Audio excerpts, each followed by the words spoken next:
जी माणसं यशस्वी असतात ना ती कधी कारण देत बसत नाही, आणि जी कारण देतात ती कधी यशस्वी होत नाहीत। बाळूमामांची मेंढर बकरं चारणं, सेवा करणं लय मोठं काम आहे। बकऱ्या चारता चारता, बकऱ्या कातरता कातरता, मेंढर वागवता वागवता शिक्षण घ्यावं आणि झोपडीतल्या पोरानं आज आमच्या कोल्हापूरमध्ये IPS अधिकारी व्हावं असा बिरदेव ढोणे।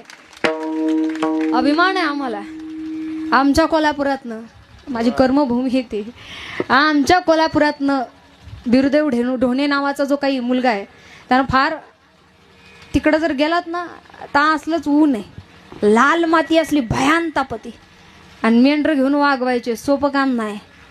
मेंढरांची लय सेवा करावी लागते, जेवढी स्वतःची निगा नाही ना तेवढी मेंढरांची निगा राखावी लागते।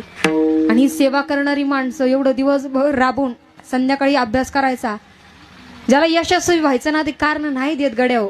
बसलेली मंडळी काय सांगावं तुमच्यातनं, कोणी कधी काय तयार होईल, कोण अधिकारी होईल, कोण कुठं जाईल।